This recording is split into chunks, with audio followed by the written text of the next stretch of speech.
$136 billion in 2017, Lagos State has continued to remain critical to the desperately needed socio-economic renaissance of Nigeria as a nation. And this is why it is important that we bring together a debate where our candidates can come together and discuss issues that are very important to us, such as infrastructure, health, education, security, the economy, and many more topics. As I welcome you to the debate tonight, and as we would continue very soon introducing who the 4 candidates for tonight are, we have a short documentary to show you that tells us the history, the short history of the city of Lagos and how the state came together. So we're queuing to watch this short documentary and we will be right back.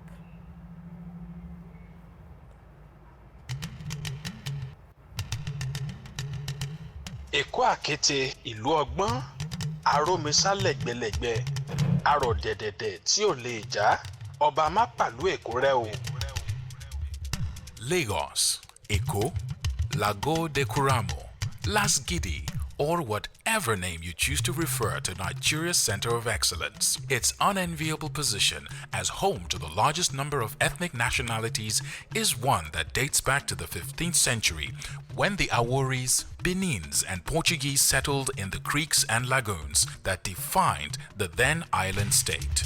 Bombarded in 1851, annexed on August 6, 1861, declared a British colony on 5th of March 1862, and by 1872 had become a cosmopolitan trading center with a population of over 60,000 people. Lagos began the journey to nationhood. Incorporated into southern Nigeria in February 1906, Lagos soon became the capital of the Protectorate of Nigeria, following the amalgamation in January 1914. Lagos emerged during the colonial period as a heterogeneous town populated by groups of people of various origins, which gave the town its eclectic character.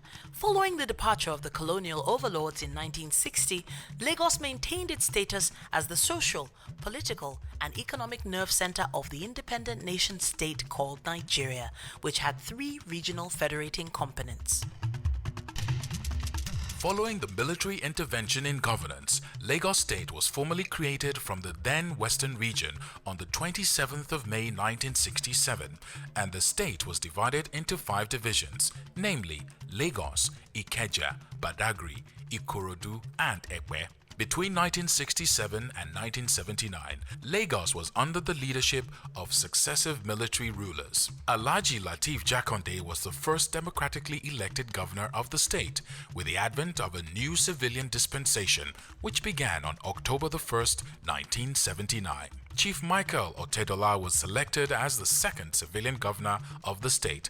Since the return to civil rule in 1999, Lagos has been led by Bola Ahmed Tinubu, Babatunde Raji Fashola, who both governed for 2 terms of 4 years. Akinwumi Ambode is the incumbent governor of the state. With 20 local government areas and 37 local community development areas, Lagos State, which occupies a landmass of 3,345 square kilometers, is considered the smallest state in the federation, with an estimated current population of 24.8 million people and a 3.2% population growth rate annually, at 86 persons migrating per hour into the city.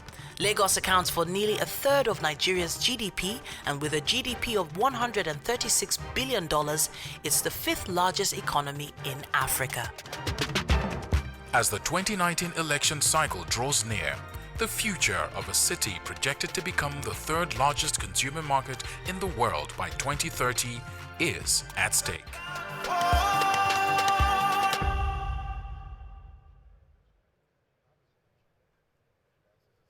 Right to the main hall where the debate is going to begin very shortly. And like I said before the break, tonight we have 4 the People's Democratic Party, Mr. Babatunde Gbadamosi for the Action Democratic Party, Mr. Owolabi Silas for the Alliance for Democracy, and Mr. Babajide Sanwo-Olu for the All Progressive Congress. Now, tonight's debate will be moderated by Mr. Victor Oladokun, the Communications and External Relations Director at the Africa Development Bank, and it is powered by the platform. We expect that tonight's debate will be a brilliant display of candor, empathy, and a deep understanding of the many leveled approaches needed to move the state of Lagos forward. My name is Tonyo Yimade, and I formally welcome you again to the Lagos Gubernatorial debate.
Start. He has given the signal. Good evening, ladies and gentlemen.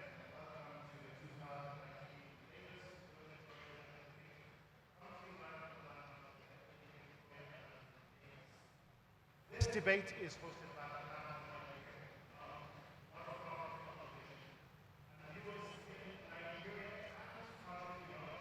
can tune into the broadcast.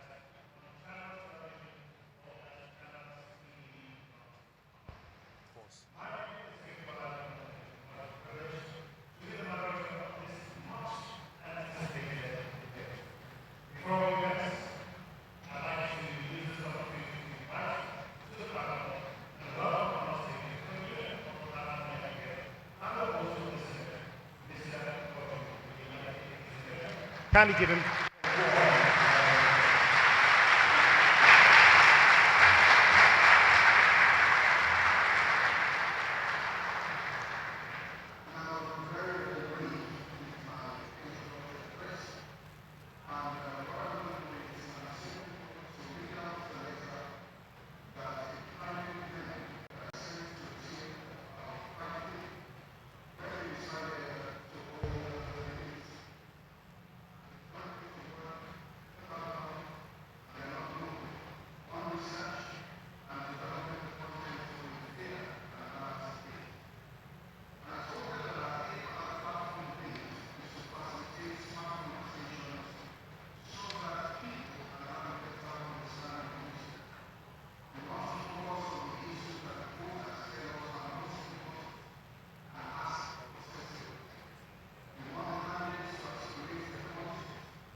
Welcome, ladies and gentlemen. Representing the Action Democratic Party, Mr. Babafemi.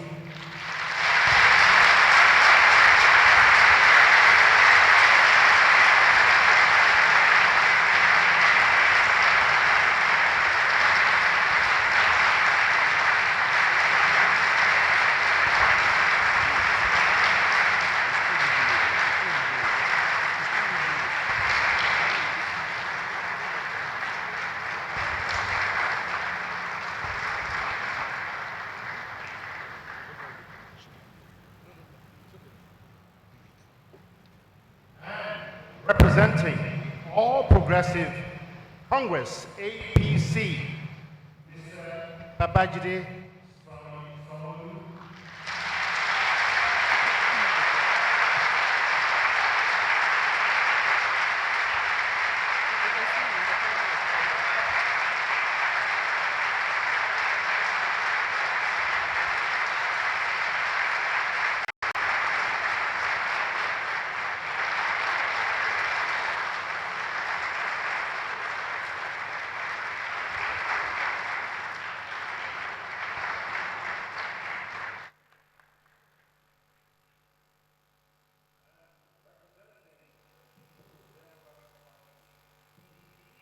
Mr. Jimmy Agbaje.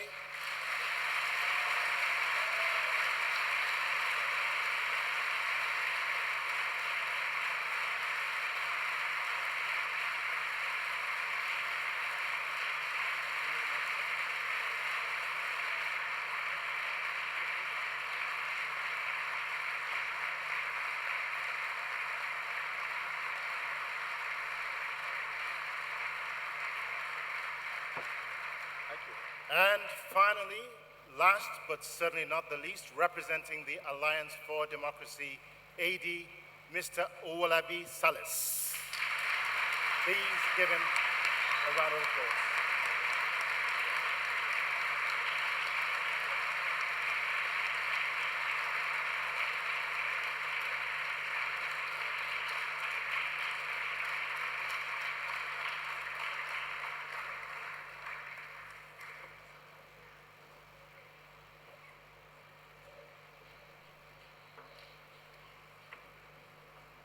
Gentlemen, you are welcome to the platform and to the debate. Well, a few minutes ago, back in the green room, each of the candidates participated in a draw of the ballot to determine the order in which they would field opening and closing questions. They will therefore answer their opening and closing questions in the order of the ballot results, which I'll come to in a few moments. Before we begin, let me provide a brief summary of the ground rules which each of the candidates are already familiar with and which they have committed to. The candidates will adhere to a time limit of 90 seconds per question. With 30 seconds to go, the timekeeper will provide an audible bell ring indicating that there is only 30 seconds left on the clock. It will be followed 30 seconds later by 2 rings indicating that the candidate's time is up. There will be no additional time approved. Each candidate will have an opportunity to respond to a number of general questions, which I, as the moderator, will ask. They will also field specific questions from a panel of subject experts on a number of critical issues facing Lagos State. Before we proceed, I'd like you to join me in welcoming our expert panelists. Right on my left, to my left rather, is Mr. Israel Aye. Please give him a warm round of applause. And to his left is Ndidi Onwuneli. And next to her is Yemi Adamolekun. Taking up the rear, but certainly not the last, is Mr. Yemi Oshinaike. At appropriate times during the debate, candidates may have 1 minute for rebuttals. These we expect will be few and far between because of the limitations of time. During the debate, I'd like to let you gentlemen know that we do have in the Situation Room a fact-checking team of independent analysts who will be looking at the data, the information, and the claims that you are providing, particularly for the purposes of this debate and in the post-debate event, if necessary. The debate will last approximately 2 hours, following which your spokespersons, again, will participate in a post-debate panel to clarify or hopefully enhance your positions. At this point, I want to wish each one of you all the very best over the next 2 hours. Thank you.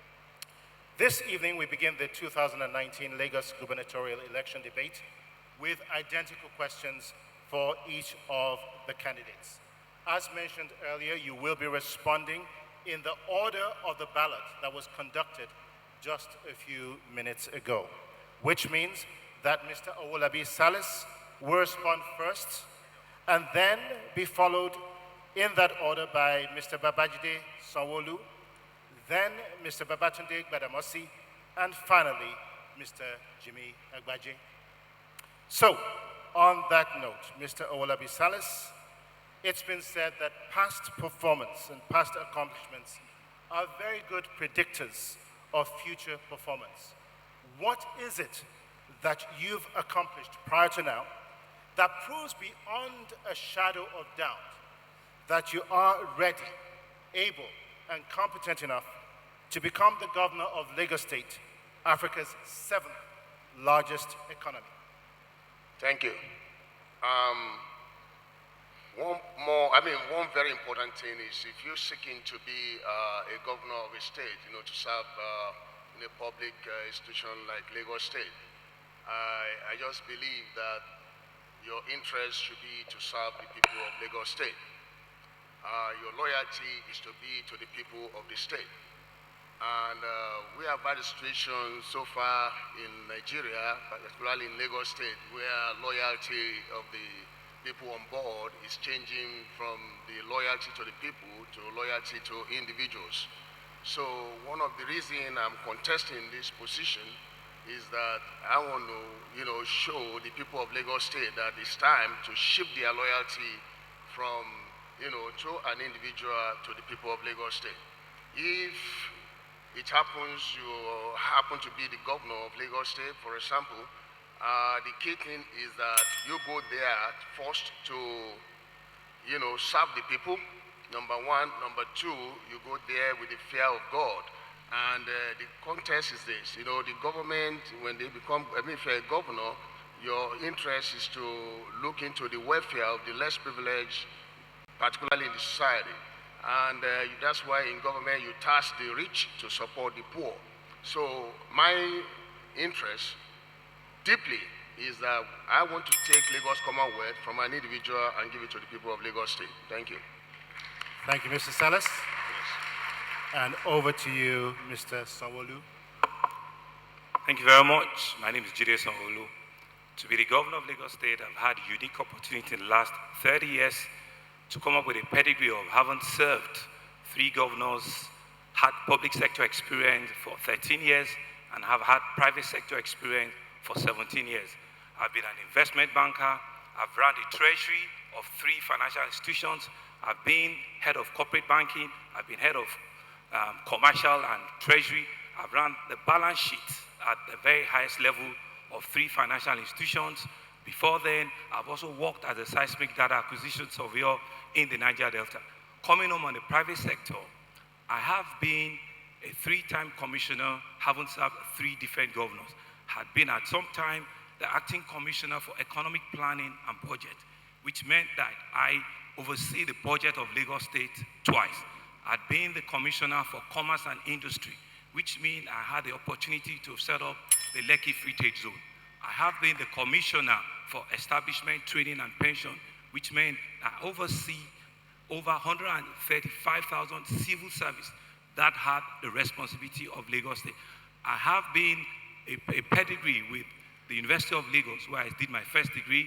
I'm an alumni of the Lagos Business School, the London Business School, and the Harvard Kennedy School of Government. Thank you so very much.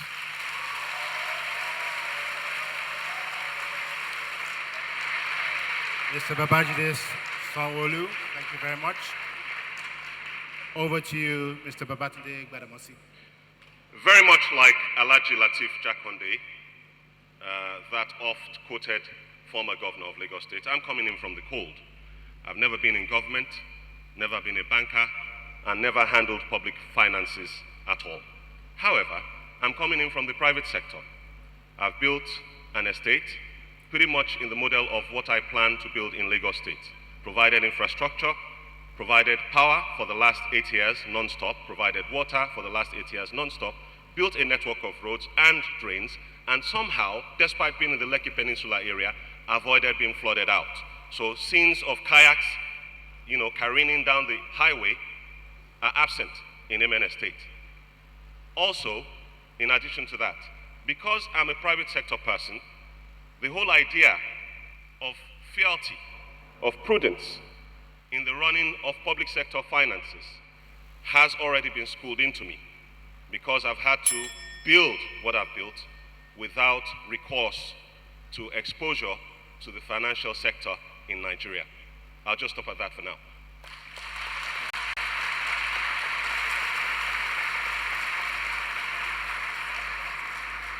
Thank you, Mr. Gbadamosi.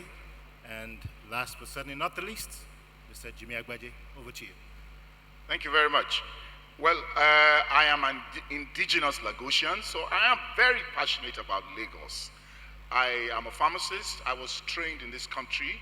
I believe that this country can bring up people that can match anyone in the world if the environment is right. So I believe in pushing that we can do things right in our country. I am, of course, like I said, a pharmacist. I set up my practice at the age of 27. So I'm one of those that believe that the young ones can start early, and therefore we have to put the right environment across to them for them to do that. I have served my profession meritoriously. I have been so honored. I believe that even on the political front, I have encouraged a lot of younger ones to show more interest in politics. I come from the background that as far as our country is concerned, as far as Lagos in particular is concerned, that we need to address the issues of a megacity differently. This is my third time running. In the first time, I talked about new thinking, new Lagos. The second time, I talked about bold ideas, new opportunities. And this time, we're talking about re-anchoring Lagos. All saying that you need fresh ideas, you need a fresh perspective. It's not about the same thing giving you incremental development. We need to do it differently so that we can address the issues of a megacity.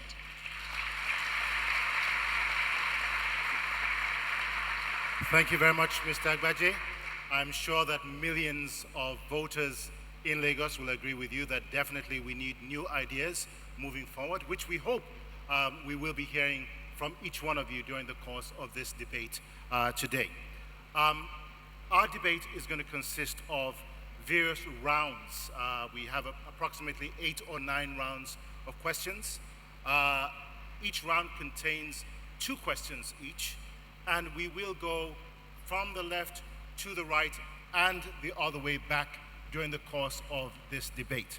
So the second question in round 1, we will start from my right and work our way all the way down to the left, is this: in less than 50 days, one of you will be elected governor of Lagos State, a dynamic, fast-paced, innovative,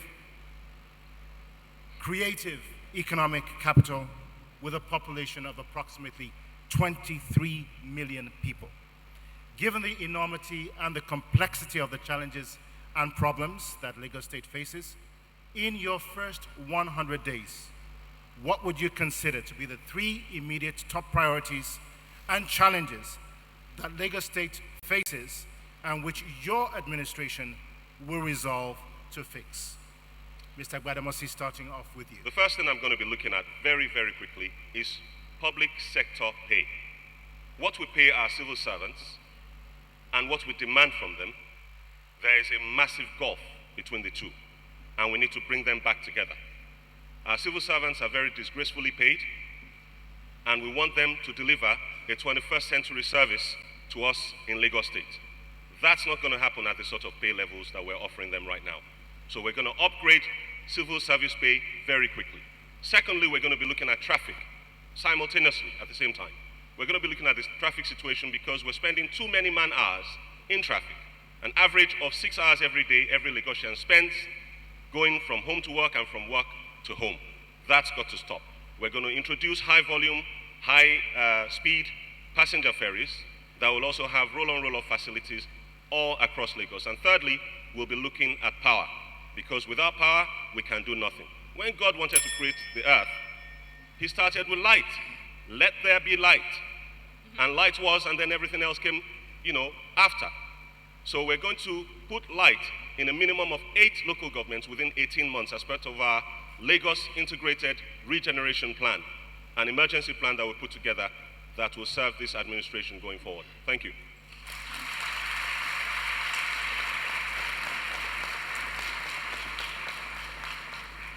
Mr. Sanwo-Olu. Thank you very much. In first 100 days, I will tackle the traffic problem of Lagos frontally.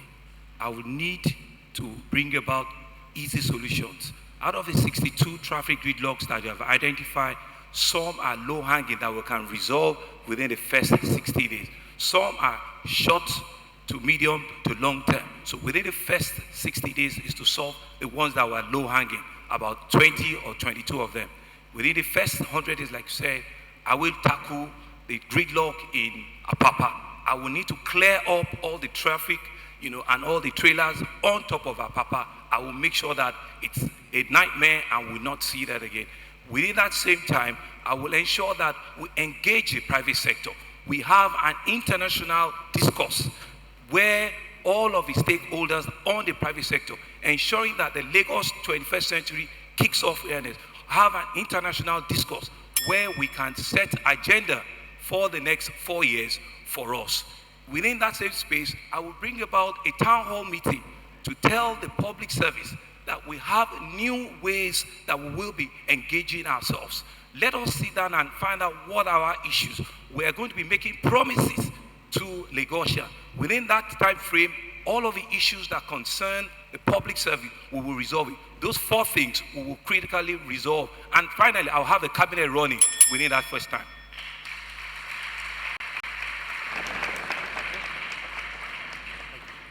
Mr. Agbaje. Yes.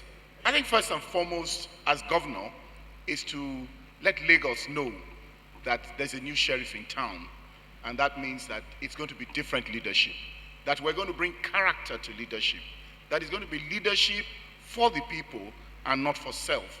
And that's something that's going to be important, and that means that you're going to carry everybody along to bring about best practices. And then we're looking at traffic. Again, we must address traffic. That is very, very important at this point in time.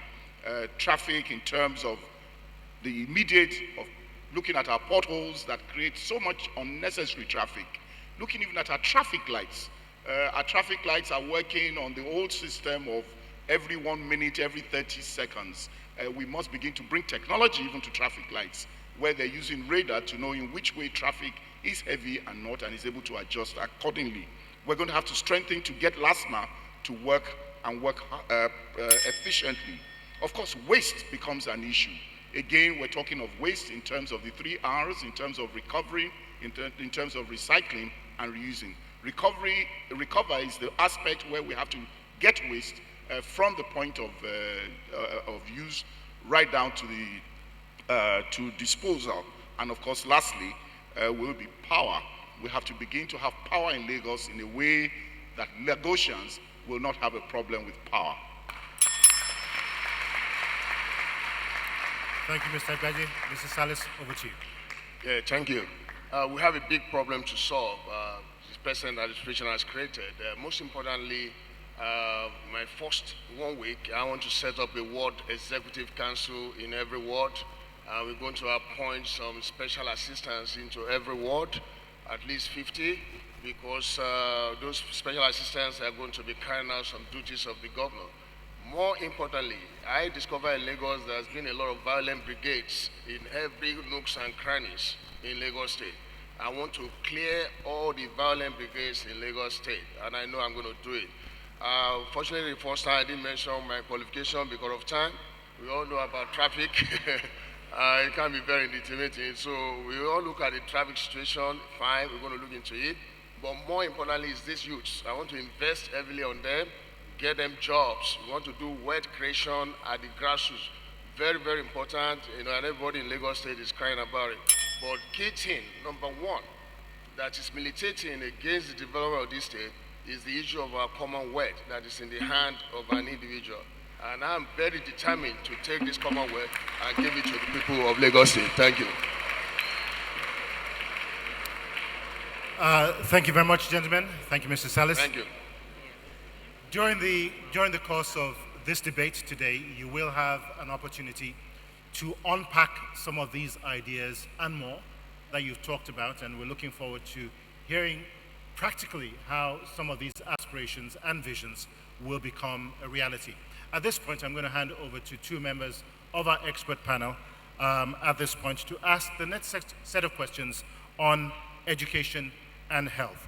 So I hand over at this point to Indidi Umuneni and Yemi Oshinaike. Good evening, gentlemen. Today, Lagos faces immense challenges. Okay, we in the can't hear education you. sector. Excuse me, sorry. Can't hear me? I can't actually hear you. Microphone in their hands, but I'm going to move on and ask my next question, and we'll come back to the panel in just a moment, just for the reasons of time. Now, a number of you did speak about gridlock. You talked about traffic. I grew up in Lagos in the 1960s, at a time when the population was approximately 1.5 million people. And as the son of a civil servant who worked for the Nigerian Ports Authority, I witnessed firsthand the inefficiency of port operations, the gridlock on our streets, the difficulty in accessing routes, linking different roads to the ports, and the environmental degradation that is caused by all of this. 50 years later, it's still unresolved. Needless to say, the impact on residents and businesses over the decades has been catastrophic. It's been said that in non-oil export earnings, the impact of this is approximately $10 billion, and in terms of corporate earnings annually, a loss of approximately $2.5 trillion. I want to ask this question. How will your government, if given the opportunity, solve and address these very serious issues at a state and a federal level? And I'm going to start at this point with Mr. Salis, and we'll walk our way. All right, thank you. First of all, I want to make a reference. Your question seems to be echoing, and I just try to pick that you want me to speak on the issue of traffic situation and how to address it. Am I right, sir? Did you say that my voice was echoing? Yes. Okay, I just want to say to the production team, we need some fallback here so that the candidates can hear clearly what is being said from this table. Is this any better for you? Yeah, Much please. better. All right. Do you want me to repeat my question? Yeah, please. I talked about growing up in Lagos in the 1960s, at a time when we had 1.5 million people living in this city. Yes. And I was very familiar, as a son of a civil servant who worked with the Nigerian Ports Authority, with the problems of gridlock, the problems in our ports, and the environmental degradation that has taken place on account of many of these problems. Not to talk of the impact, the financial impact that this has had on our economy. In terms of non-oil exports, it's estimated that Lagos State loses approximately $10 billion a year and approximately $2.5 trillion in lost corporate earnings. If you become governor of Lagos State tomorrow, practically on a state and a federal level, how do you intend to resolve these problems? Okay, thank you. One major way to address traffic problem in a major city is subway system or the train system. We have the tube system in London. We have it in, we call it subway in New York. I happen to be an attorney from the state of New York. We have it in all mega cities. Lagos is the image of African black people in the world. The past government, or the present government, I'm sorry, needs to open the book when it comes to the train system that has been there for more than 15 years, uncompleted. We need a train system to reduce the situation of traffic in Lagos. And of course, my colleague here did mention of potholes. There are a lot of bad roads, and these bad roads are results of imposition.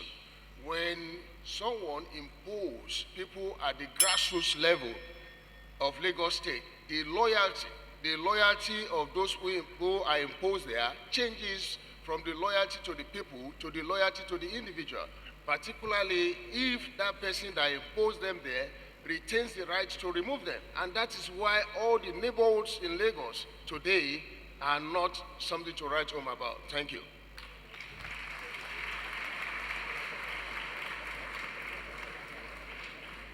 Well, I had mentioned some of the short-term ways of addressing traffic, so I won't go back to that. But I think what I'll add is that you need to get the local governments working again, because if you want to address potholes, then you have to have a local government. It's not from Ikeja that you determine where potholes are in the suburbs of Lagos State, and that's very important. But going to mid and long term, the way it works is that you've got to plan ahead.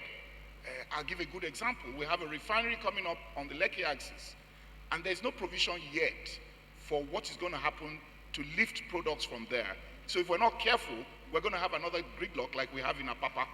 Now, it's also important that we understand that urban planning, town planning, does have an effect. Now, the idea is to have even development across Lagos State, so that you're having less of movement from one end of Lagos to the other. And a very good way to address this is, you find that when our children are on holidays, there's less traffic because there's less movement about. And it's in that way that you have to look at the different parts of Lagos and make them self-containing, serving, so that you don't need to do that. And naturally, Lagos is still one of the 2 mega cities in this world that does not have a transport system, a rail system that is working. That is no longer acceptable. We must get that going. Then we must go into the idea of multi-layered roads, because there's little to what you can do to expand our roads. Let's begin to have multi-tiered roads.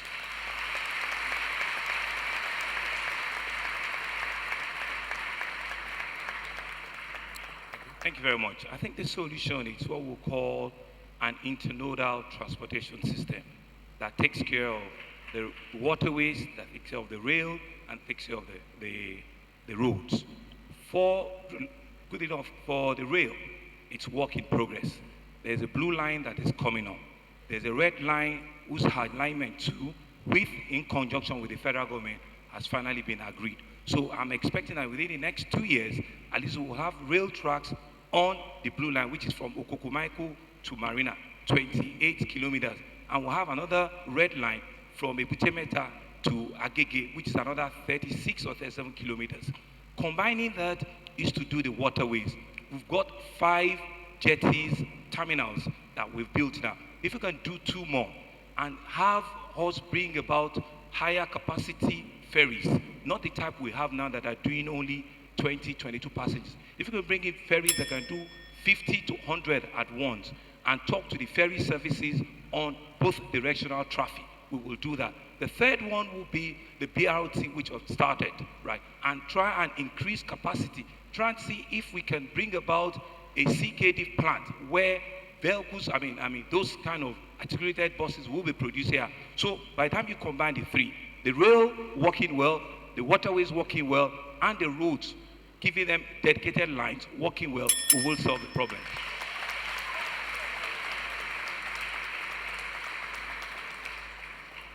There are a number of ways to tackle this problem.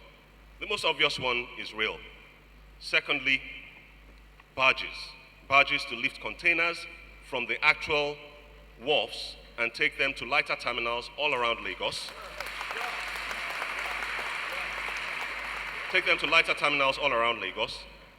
And then, thirdly, devolution. Devolution of powers. It's time we started this discussion about restructuring Nigeria. And the port, being in Lagos, and us losing that much revenue, is unconscionable. I'm not having it. So first thing we're going to do is copy the Ethiopians and build a heavy rail line, the length of Lagos State, from Badagry all the way to Odeomi, with branches going off to every exit point by road of Lagos. And the point with this is that all of these exit points must have container terminals where the trains will pass through Apapa and Ibafo and deposit their goods at those container terminals so that people coming from out of state, which is quite common, will not clog up the roads in Lagos with their trailers. Number two, Apapa is one of the Lagos Integrated Regeneration Plan local governments, 8 of them that we've selected. And we're going to be pouring in the money that Alpha Beta is currently taking into that project to make sure that we regenerate that. Thank you. Gentlemen, thank you very much for your responses. We are going to take a short commercial break, but when we come back, we'll follow up with the questions from our panelists, which were not answered, or which were not asked a few moments ago. And while we're on that break, I want you to pause for a moment and think about this, because it, again, will be one of the questions that we'll be coming back to you on. A lot of promises will be made during this election campaign. But then the reality is that there is a limitation of finances. On the flip side of that is a populace that many times also claims, rightly or wrongly, that they are excessively overtaxed. How do we balance that? I want you to think about that and reflect that in your responses when we come back right after this short commercial break. Thank you very much. Round of applause.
How will the Nigerian middle class vote on February the 16th? Join the Platform Interactive National Debate Session on 2nd of February.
How will the Nigerian middle class vote on February the 16th?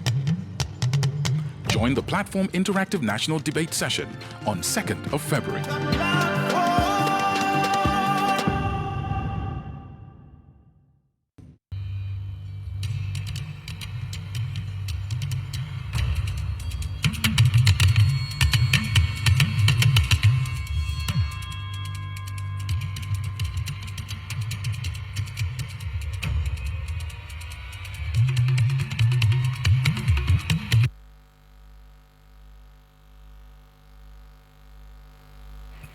Welcome back to the Lagos Governorship election debates brought to you by the Platform. I now go over to our panel of experts who will be asking 2 questions related to education and health. Over to the panel.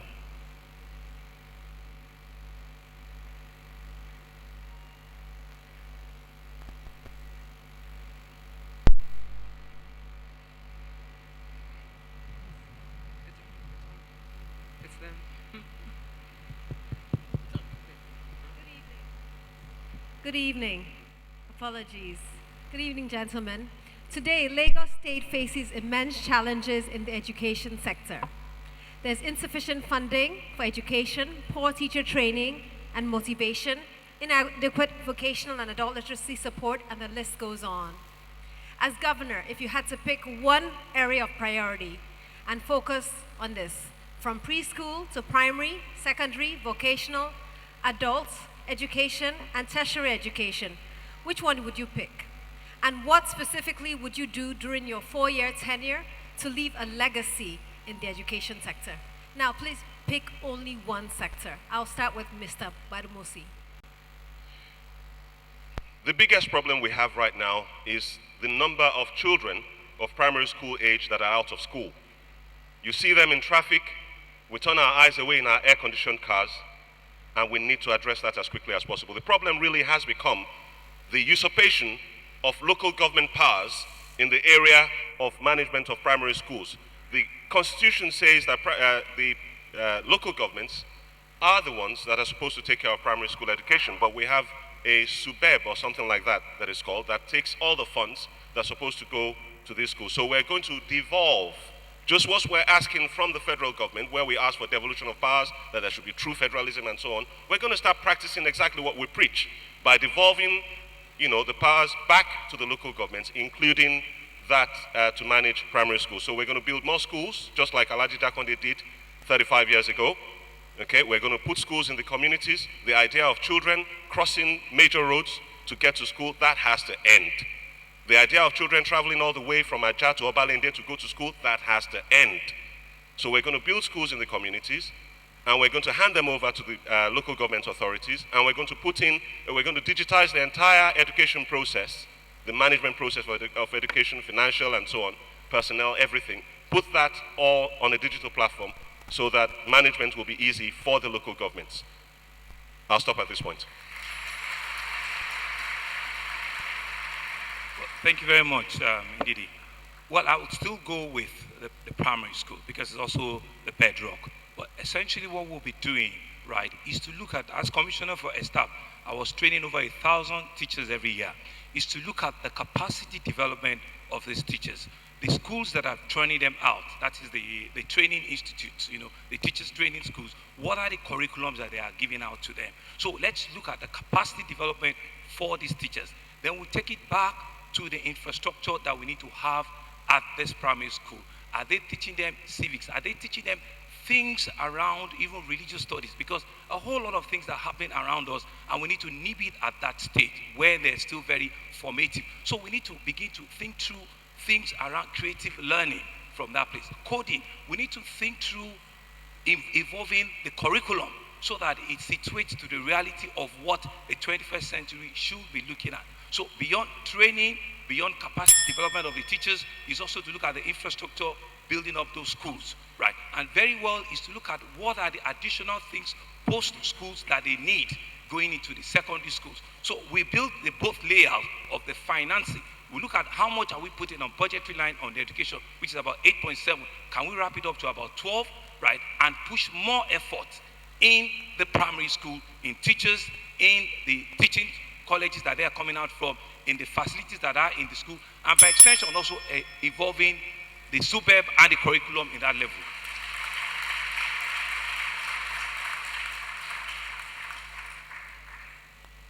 Yeah, well, if you say one thing, I'll say technology. And the reason is simple. It's a new world out there. It's a knowledge economy out there. It's about innovation. Our children today in public schools have no exposure to technology. So for me, technology can drive a lot of other things. If you put technology, every school, and when I say every school, every primary school will have internet connection. And it is very important. Because when you do have internet connection, you must have power. When you have power, you must have teaching. So you're using technology to drive the process of education so that we can have a lot more of the Andelas of this world. We can have the Flutterwares, we can have the paychecks, we can have Iroko, because that is where the future is. That is where they're going to get employed.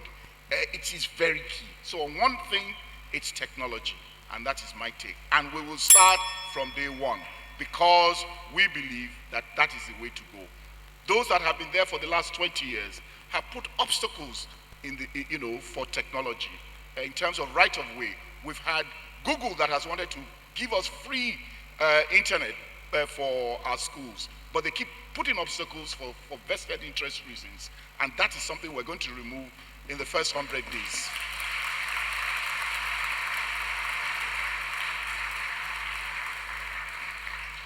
Thank you. A successful government is the government that is able to bridge the gap between the rich and the poor in basic needs of life. We must get the definition right. Education is one of the basic needs. The rich people, they don't have problem educating their children in this country. They even have British schools, American assented schools and all that. The problem is the less privileged people out there. Or, there's so many of them in the markets, so many of them out there have gone around the schools. Up to today, I see children carrying benches on their head to the primary schools. Go to Apapa, you see them sitting on the floor. At Amukoku right there, they are sitting on the floor. People are sitting on, these are children of the less privileged. The attack is on the children of the less privileged, and I'm very angry about it. You see, no, honestly, I'm very, very angry because why is that? The product of imposition, lack of fair play in this country, and some people sat down on the Commonwealth, misusing it, using it to enslave these children, enslave their families. It's so painful. We're going to look into it deeply. And again, on the issue of practical education, is actually a challenge. We're going to invest on practical education. I personally developed EduBond, or EduFin system. Education finance systems and insurance bases are developed in New York, and I've been working with the federal government on it. Thank you. Thank you very much, gentlemen. We'll come to Mr. Yemi Oshinaike in a few moments, but I just want to say this. As much as it is that we would like to compare our positions with either the current government or another candidate, I think it's very important during the course of this debate for us to talk practically about some of the things that we do intend to achieve. So let's not miss out on this opportunity and give Lagosians an insight into the capabilities that you can all bring to the table. At this point, Mr. Yemi Oshinaike, over to you. Thank you, sir. Good evening once again, gentlemen. It's been estimated that between 10 to 15 doctors in the employ of Lagos State Health Service Commission leave the service on a monthly basis. I'm a specialist at the government level. I can't hear you, I'm sorry. It's been estimated that 10 to 15 doctors on the average leave the employ of the Lagos State Health Service Commission on a monthly basis. And as a consultant at the federal level, I can give you an estimate that an equal number, if not slightly higher, also leave the federal government establishment in the state. What this has done is to push the state healthcare system to the point where you have an average of one doctor to about 2,500 to 4,000 patients in the state, which clearly is not good for the health indices of the state. If elected governor of the state, do you think there are practical steps that can be taken to reduce this trend? Number two, what will be your health policy regarding specialist training in the state? Starting from Mr. Salas. Thank you. I'm going to repeat myself. I'm going to repeat the definition of a successful governance. A successful governance is that government that is able to bridge the gap between the rich and the poor in basic needs of life. Health is one of them. And I'm maintaining it today in this country or in this state. Many of the rich people, they don't have problem with this, what you just said. They don't have problem with their health. They buy private doctors, they even fly abroad. the problem you just said is problem that affects the less privileged. And any government that does not focus on the less privileged is not a government. You see, one doctor for 1,000 people, that is a problem. Who are they? Who is it affecting? Ikeja right there are two sections like I learned, one for the rich people, one for the poor people. I've gone to some hospitals. You see children, people, patients, they were receiving drips on a seat, on no bed for them, but for the rich people, there are beds. That's just what we have to solve. And we have to address it. When we get there, the first thing I want to do is set up a World Executive Council, take the Commonwealth back to the people. You see, it's the issue of this Commonwealth. Somebody sat down in the Commonwealth and is using it to enslave everybody. You have to speak out for the people. See, what you said is a matter that affects the people. Thank you.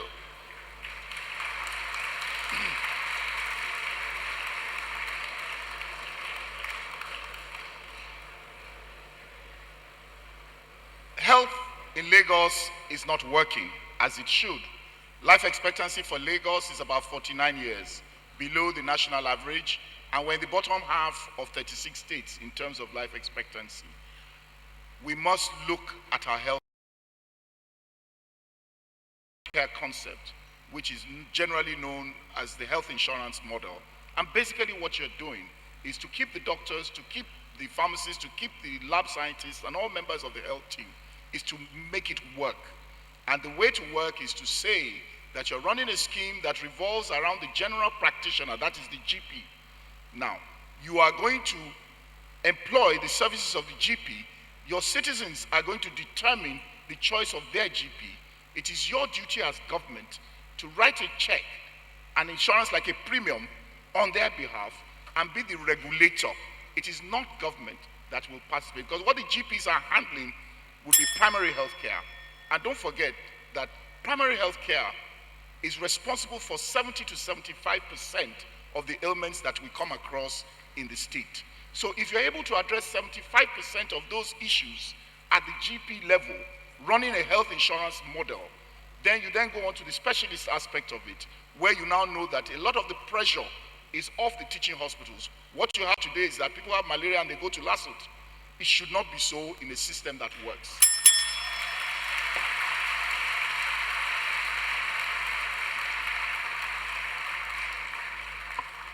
Thank you very much. So there will be two sides to read.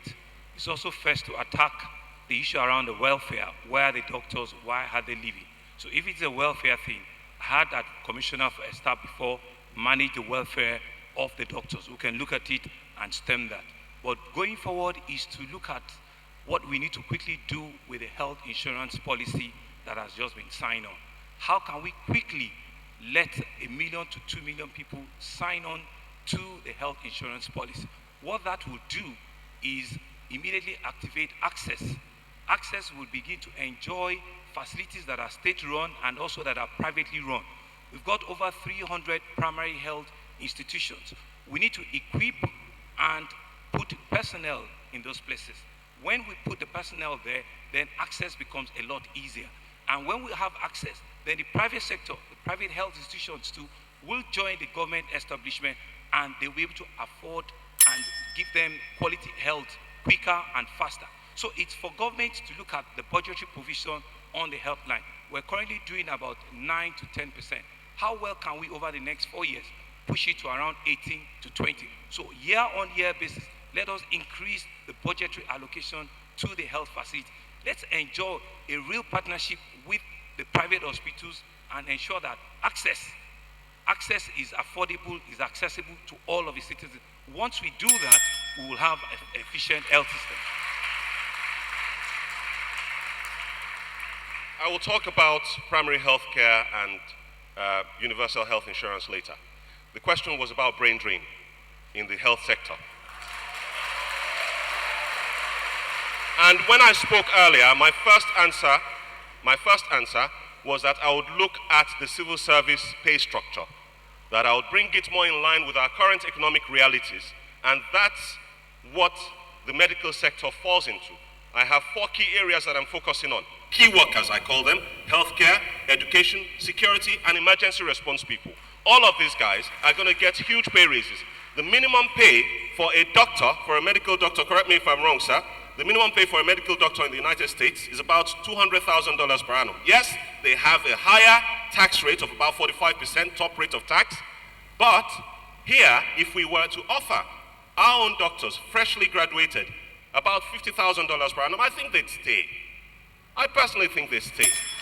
And that's where I'm going with that. As far as specialist training is concerned, the pay raise will go across the board and we'll be headhunting Nigerian qualified specialists from across the world to bring them back into the Lagos State Service, because the situation where Luth carries the healthcare burden of Lagos State is frankly disgraceful. Gentlemen, thank you very much.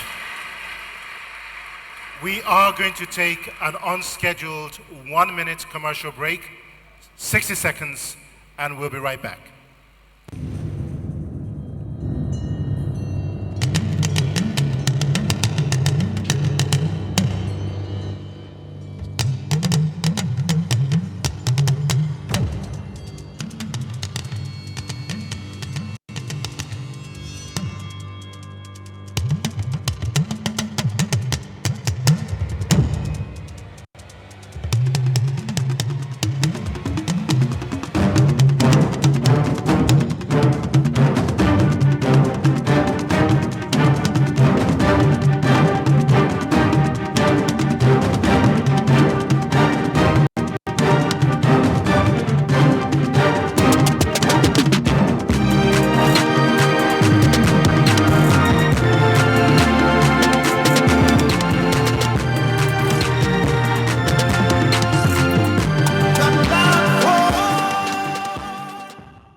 How will the Nigerian middle class vote on February the 16th? Join the Platform Interactive National Debate Session on 2nd of February.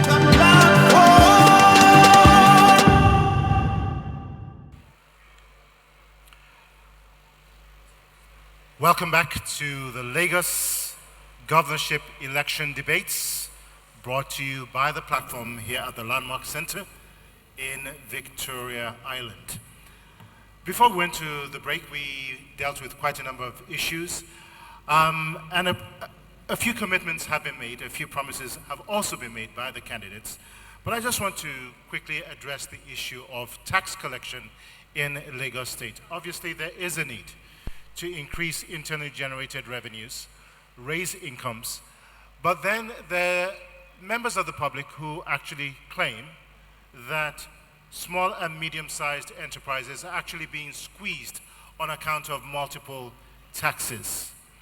What is it that you, as governor, will do in the very near term about the issue of taxation in a manner that those who do pay their taxes can actually see the benefits of what it is they're paying their taxes for?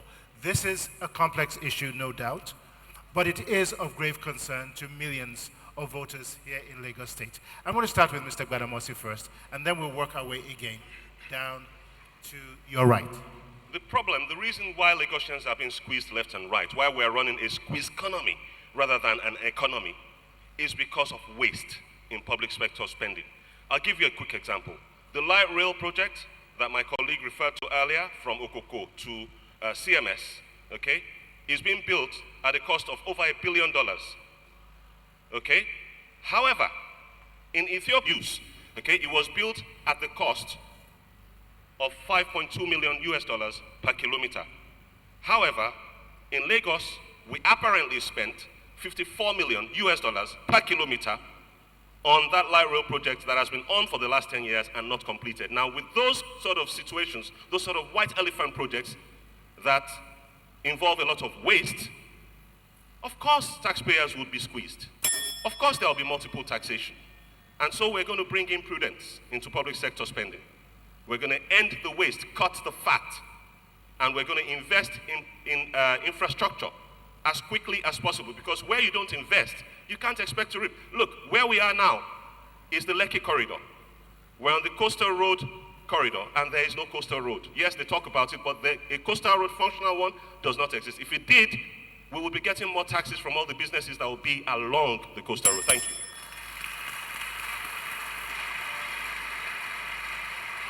Thank you very much. Like you did mention, I'm sure there are a whole lot of fact check that we're doing. But regarding tax, the issue is really not so much about double taxation. It's people not being on the tax net. This is a population that's over 20 million. How many people do we have on the tax net? Less than 800,000 people. And we're meant to have, from the demography, we're meant to have about 16 million people on the tax net. So the efficient way to look at it is, how can we wrap up, double that figure year-on-year basis and get a whole lot more people being on the tax net? When we do that, issues around overburden will be reduced significantly. But I understand that which one would need to come first. You cannot eat an omelette without breaking the egg.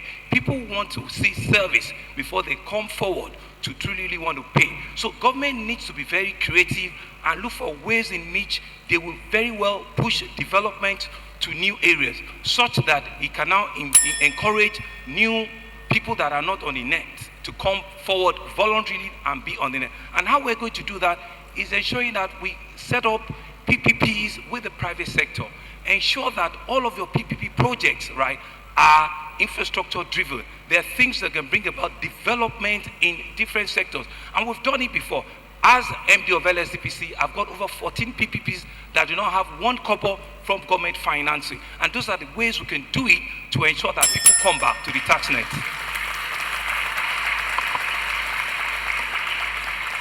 Well, you said MSMEs are the ones being squeezed. I think everybody's being squeezed. Corporate Lagos is being squeezed. Even we are being squeezed as individuals. We pay what? Radio and TV license, borehole tax, this tax and that tax. So it's what you have is a situation where less than 50% of those supposed to be paying tax are paying tax. And what the state government has done is to try and make sure that those that have been captured are paying for those that have not been captured.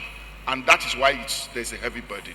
And the way forward is that we must grow our economy in a way that we diversify it and put more people in the tax net. The health insurance that was just launched is a very good example. For me, like I said, I'm an advocate of the health insurance. But the health insurance that is being proposed says that it's going to be mandatory. In other words, it's an additional tax. We must pay whether we want or not. It would have been better if the health insurance scheme was running well. And then people will come out from their closets and say, we want to be part of this scheme. Then you capture them. So it's the kind of amenities that you provide that you use to bring people to come into the tax net because they see value for money. And that is the way we should go. I still got some 9 seconds. So it's important that we look at tax. Our regulatory bodies today are used to tax people rather than to regulate. The priority is to tax. It shouldn't be so.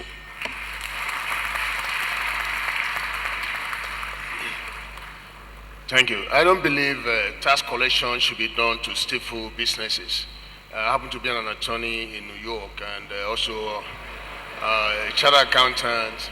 I'm a chartered accountant here, I'm barrister and solicitor in this country. And I happen to be a chartered banker. I know what it is in collecting taxes. We are going to introduce elastic system, elastic collection. Elastic collection is a system that's not going to stifle businesses. And people who are coming up with these rules of stifling businesses with taxes is because they are putting their personal interests over public interest.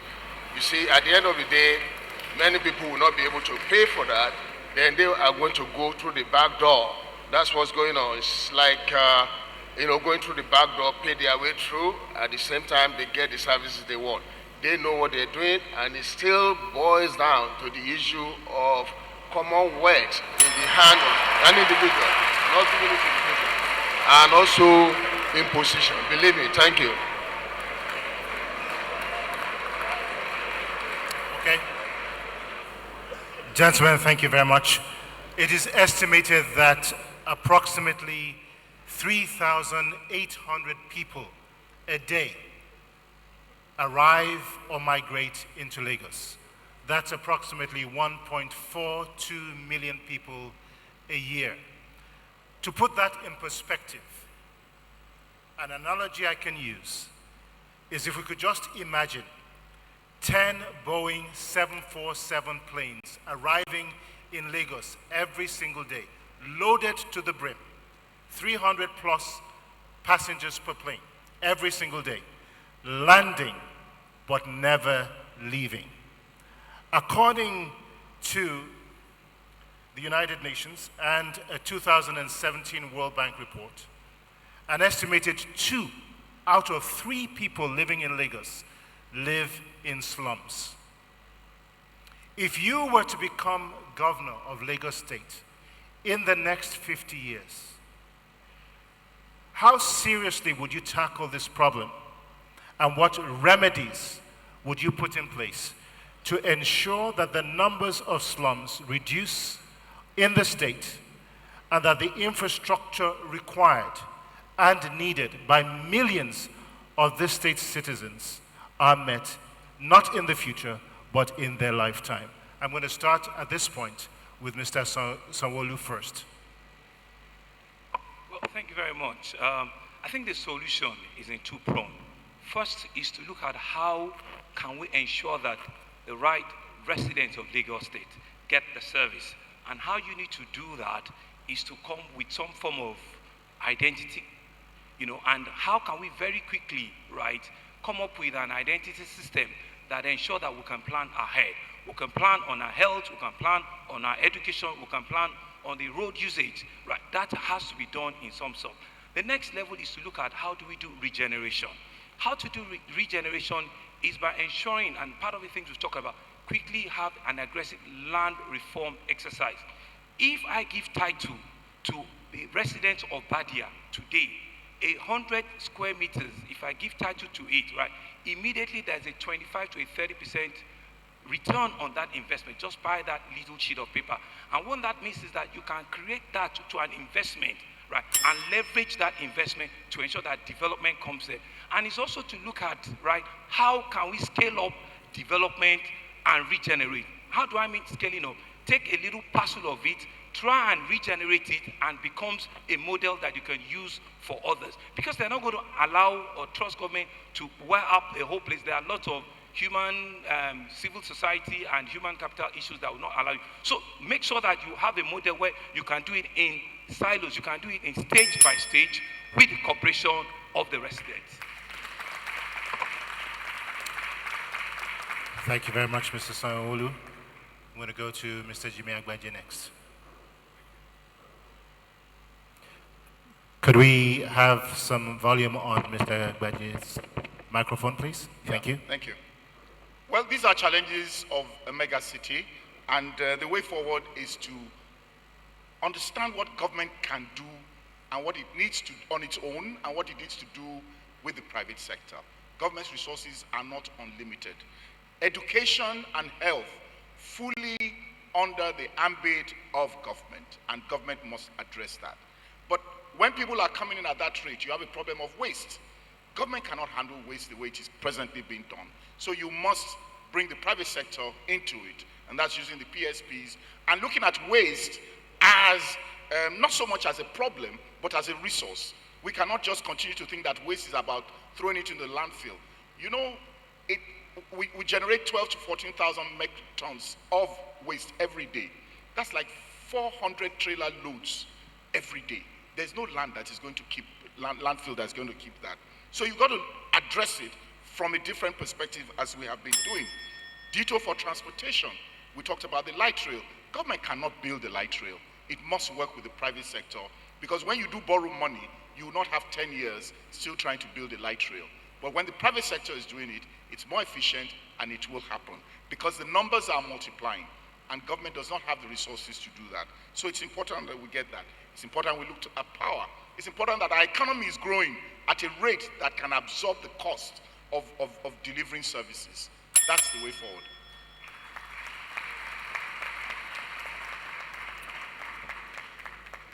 Mr. Salas, over to you, sir. The first thing I want to do, I think I did mention something about it, is the issue of grassroots governance. I want to practice grassroots governance system in Lagos State. Could you speak into your microphone, please? Say, I want to practice grassroots governance system in Lagos State. If I get in, I want to set up World Executive Council. I want to put in stakeholders as special assistants to the governor. And I want to appoint leadership among them, release their common words to them, and then teach them how to fix the neighborhood, how to generate works among the people. We have the tools. I personally have a tools depository. I have a tools depository with me.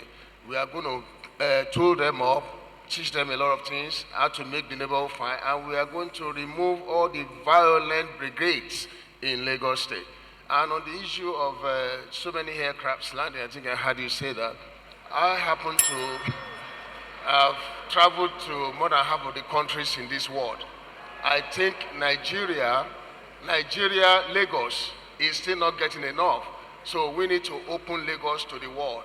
Lagos is the image of African nations, African black people. It should not be governed the way we're governing it. So I am over that to open this Lagos to the greater world. And a lot of people want to know what's going on in Lagos. I am saying it for the record. I've traveled to more than half of the countries in this world.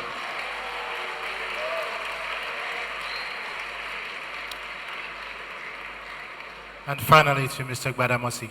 Very quickly, Lagos only appears crowded because it's underserved in terms of infrastructure. Singapore is actually more crowded than Lagos, with 7,500 people per square kilometer. Lagos has just under 4,900 people per square kilometer. So we are less crowded, we're just underserved. The extremities of Lagos, to the west and to the east, have very little in terms of road infrastructure. Thanks to the current governor for doing what he did in the Ekpe corridor, he did well, but we need more. And that's what I'm going to be concentrating my efforts on, aside from the Lagos Integrated Regeneration Plan, in which we'll be pouring all the money from Alpha Beta.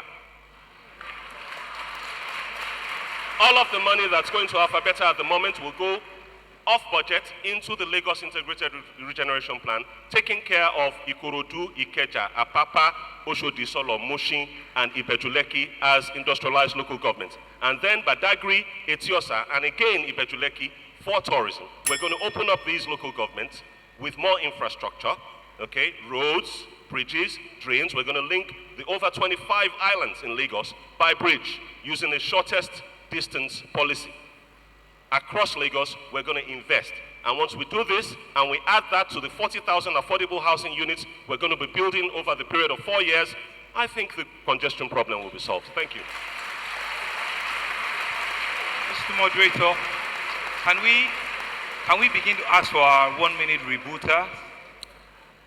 Because it's important for us to know that the answer is yes. Yes. You may. Thank you. 1 minute, Mr. Sanwo-Olu. Thank you very much. It's important for us to know this is serious business.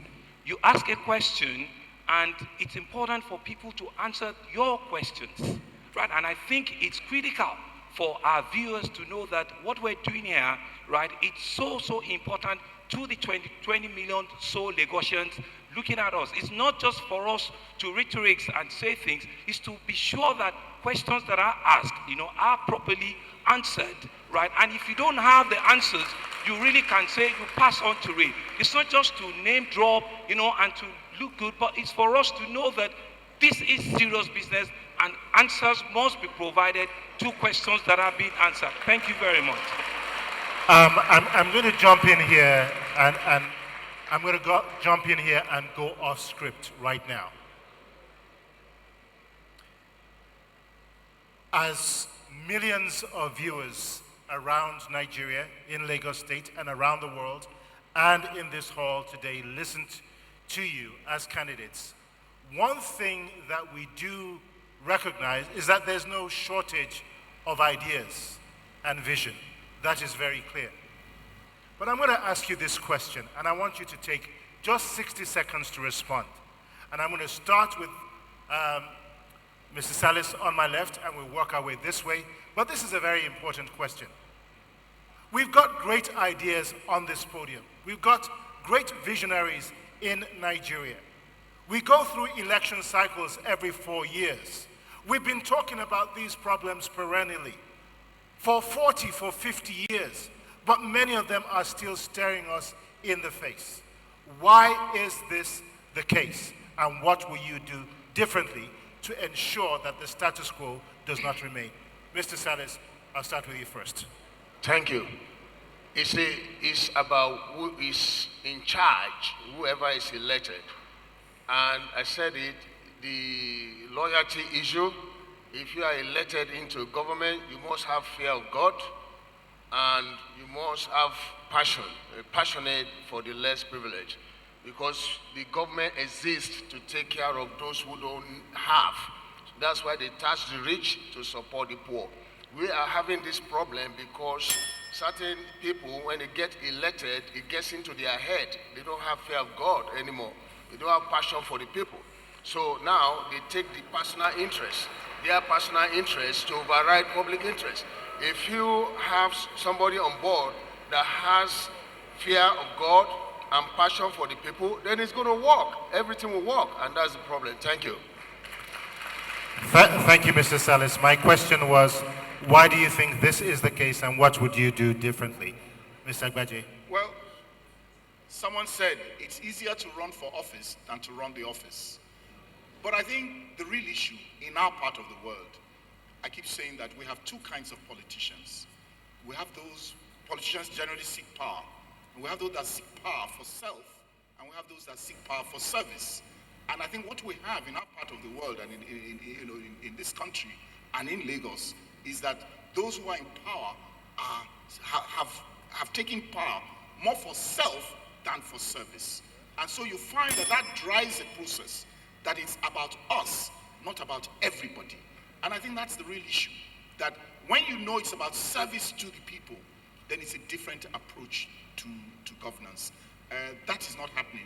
More and more people who are coming into politics are coming into politics for themselves rather than service to the people.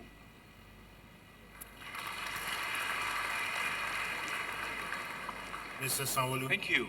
It is aggressive reform of Nigeria. We need to truly have a federating state. How do you explain a federal government or people sitting in Abuja for 7 years, they will not give you an approval for a right-of-way that is within your jurisdiction? How would somebody legislate over a primary school that is 800 kilometers from where they sit? How would someone that do not know anything about a local community in Alimosho, comes from other part of the country, as the police commissioner? Those are the issues we need to truly, really... And what is the solution? What would you do? We need to devolve power from the center.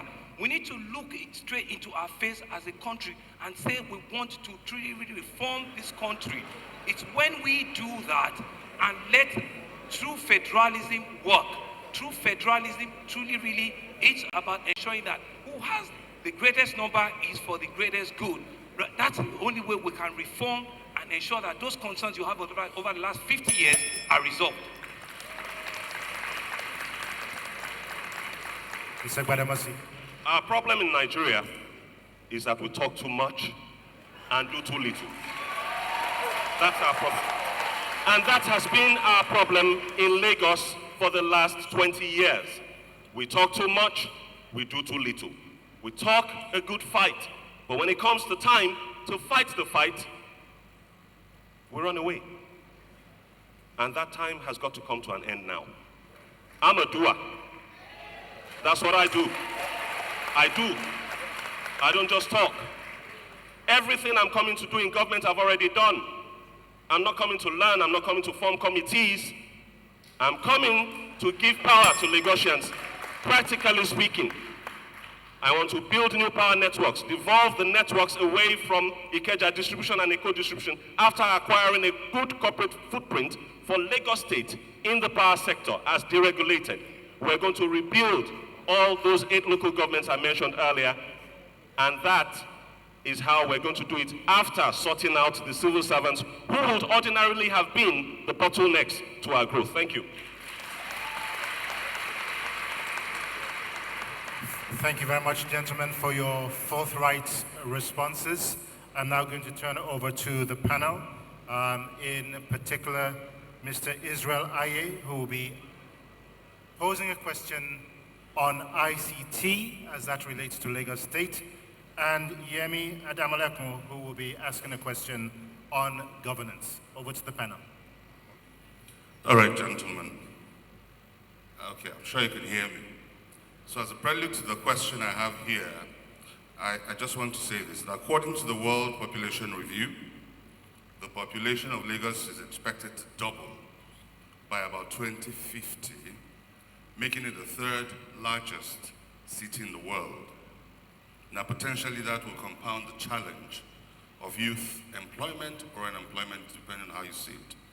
Now, in cities like London, Tel Aviv, Singapore, New York, Kigali, Rwanda are among numerous cities in the world that are taking proactive steps, including providing funding, office parks, and other incentives to attract tech startup founders and software engineers to their cities because of the number of jobs that ecosystem creates. So my question to you, and I believe it starts from Mr. Badamasi, is what will you do as governor to attract, and it's very specific, investment, talent, and generally support the burgeoning tech startup in Lagos? Thank you very much.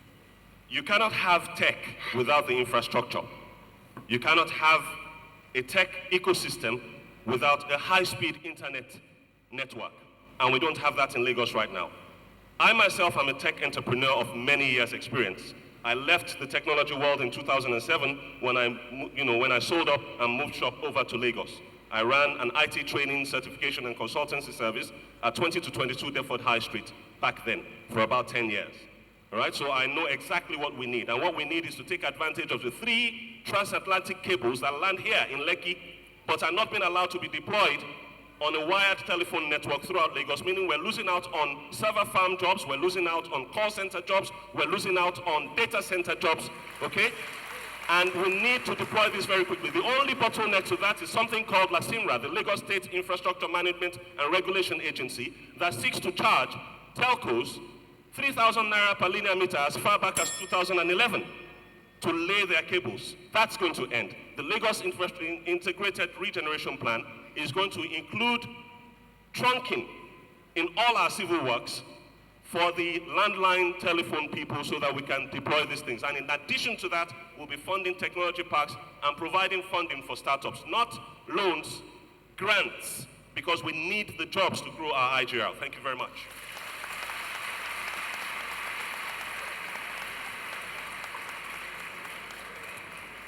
Thank you very much.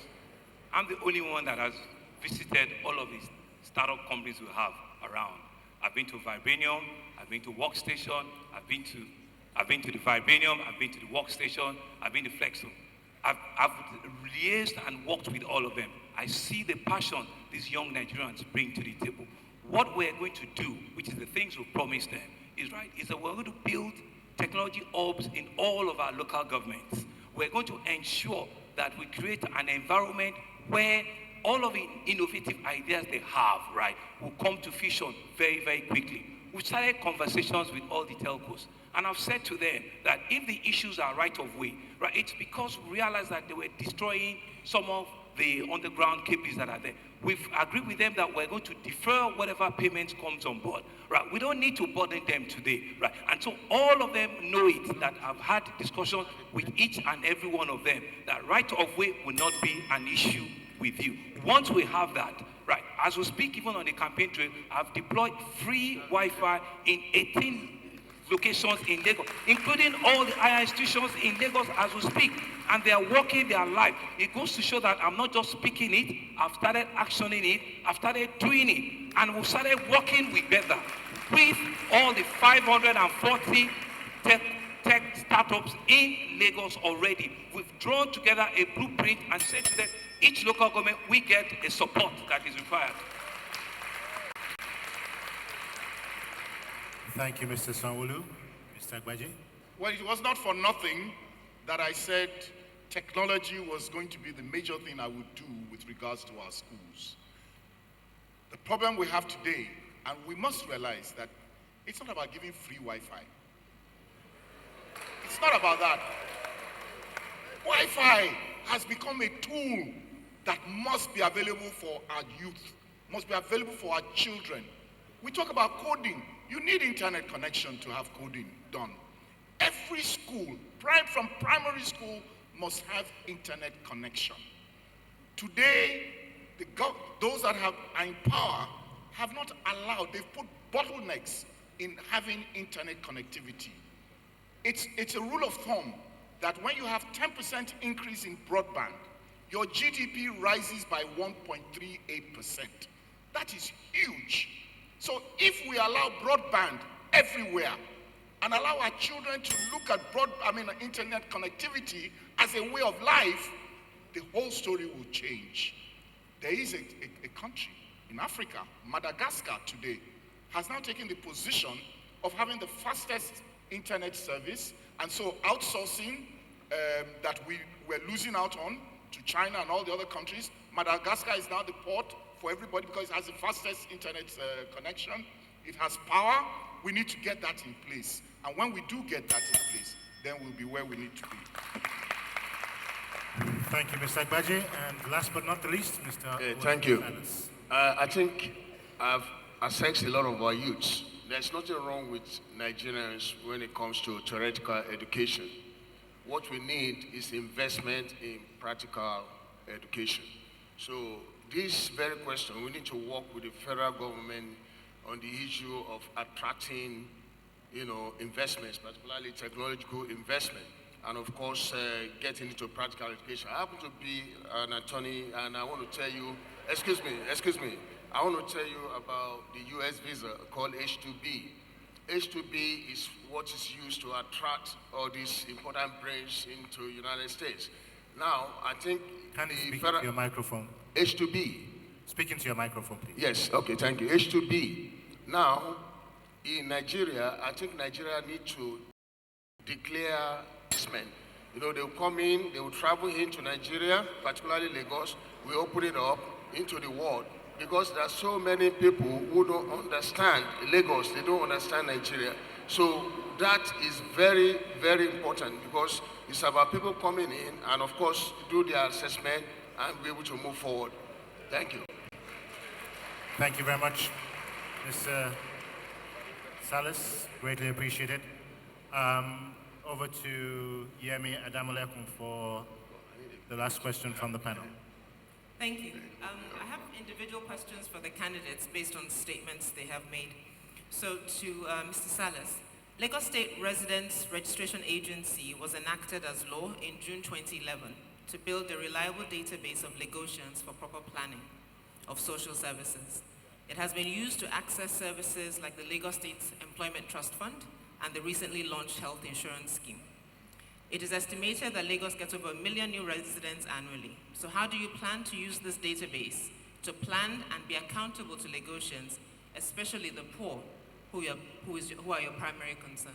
Yeah, thank you. I've already answered the question in the past, but I'm going to repeat it right here.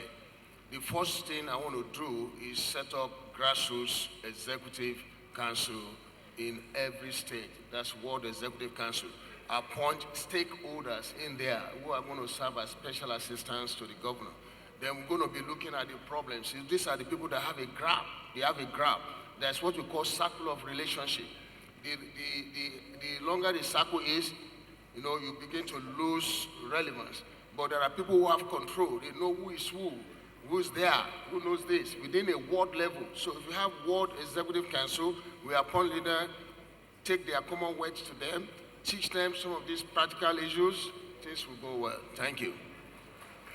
Thank you. To Mr. Agbaje, if elected, you will be serving as the governor of Lagos State at the pleasure of Lagosians. You will be their employee. You have said, and I paraphrase, the leadership of Lagos State, the 5th largest economy in Africa, must have the appropriate checks and balances to ensure the prosperity of all its people. What systems and processes would you put in place to ensure that your government is mindful of this dynamic, that Lagosians have access, have a say in governance, and you are accountable to all, regardless of socioeconomic class? Simple. FOI, Freedom of Information Bill. We must domesticate the Freedom of Information Bill. We are still running our Lagos State government in a very opaque manner, definitely not open. We have no access to know how contracts are given out, to how much they're giving for, to whom they're giving. We have fund collection or fund strategy companies that are collecting a percentage of all our revenue. We don't even know how much it is. So you cannot be accountable if you do not run an open system. I'm saying that my first goal in the first 100 days is to ensure that the Freedom of Information Bill is domesticated. In that way, Lagosians can ask any question of government and get an answer as of right. It is not so today, and that is the way to go about accountability. I come from a background of struggle. Like I said, I have been in different struggles in pro-democracy and all, so I am about accountability. It is key. I sell my name, I sell my integrity. I will not allow anybody to bring it down. Thank you. Thank you. The next question from Mr. Sanwo-Olu that was prepared is a direct, in a sense, follow-up from Mr. Agbaje's response. Since the Freedom of Information Act became law in 2011, your party has used taxpayers' money to prevent Lagosians from using the law to access information about the finances of Lagos State, like a detailed breakdown of the budget. What is your position on access to information by Lagosians? Would you comply with the provisions for proactive disclosure? Well, thank you very much. It's just to make the note that I think Lagos State is only one of the states that publishes its budget on a year-on-year basis. In fact, when I was in government, we do a quarterly budget review in which we become answerable, we become accountable, and we see all of the numbers that comes out from our budgetary estimate on a quarterly basis. Beyond that, issues of concern, every single issue of concern will be popped out, and we can escalate it to the governor's office, and direct responses will come, we'll get responses that will come directly to them. Regarding the FOI, I imagine it's something that is critical enough, and we'll be looking at it. If we need to cross the T and dot the I and bring it out, we will do that ASAP. But beyond that, like I said, is to have, a citizens portal that citizens will be able to engage. A document is FOI, but when they have a portal in which they can engage, they can ask specific questions, and we'll get specific responses to all the questions they have. They can post specific issues that is of concern to them, and we'll deal with it on a case-by-case basis. That's what we're going to do, and that's what I'm about. Thank you. Thank you. And the last question to Mr. Badamosi. You have talked about the challenges of public procurement in Lagos. Opacity in procurement processes is responsible for a significant percentage of corruption in government expenditure and poor service delivery, as evidenced by poor quality, high cost, and insufficient services. Lagos State procurement records are not made public. They were published for a period, and that stopped. The public disclosure was stopped, sorry. What is your plan to make procurement in Lagos State open and inclusive? Thank you very much. What we're going to do, first of all, is cease and desist all action on the Freedom of Information Act. The court has actually pronounced that there is no need for domestication and that the law applies in Lagos. But the Lagos State government of the APC has been contesting that in courts. They've appealed the judgment, and that's the reason why we have this situation that we have. So we're going to cease and desist and just comply. Okay? In addition to that, we're going to pass a law, because the FOI does not actually cover financial information. I don't know if you know that. The Freedom of Information Act does not cover financial information. It actually excludes it expressly. So we're going to pass a law in Lagos mandating that all public expenditure must be made public, because it's not our money. It's your money. You worked for it. It's not my father's money. Okay? It's not an inheritance. It's yours. You sweated for it. So you deserve the right to know exactly how we're going to be spending it. So every budget will be published online, and people will be able to access exactly how it's been spent. I'm aware that the budget website has been down for a few years. I remember asking the current commissioner for finance about it, and about the cost of the Ajah flyover, and he said it's on the budget website. And I said, which URL? Because the URL we know is down. Now we're going to publish every kobo that we spend and make sure that everybody has access to it, either online or in print on newspapers across the state. Thank you.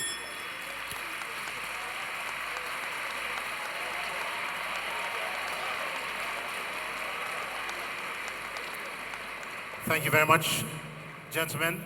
We are going to take a 60-second commercial break, and when we come back, our candidates will be speaking about their vision for the future of Lagos State. Not just their leadership over 4 years, but the future.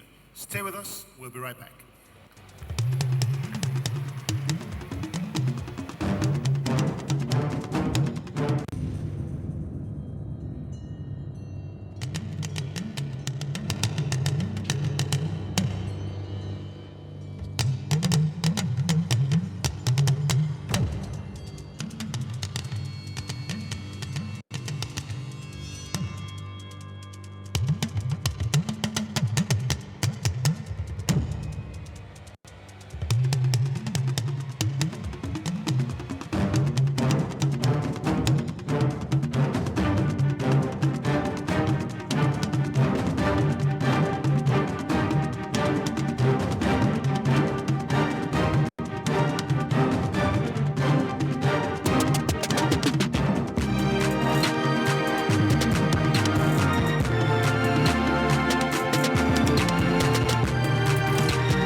How will the Nigerian middle class vote on February the 16th? Join the Platform Interactive National Debate Session on 2nd of February.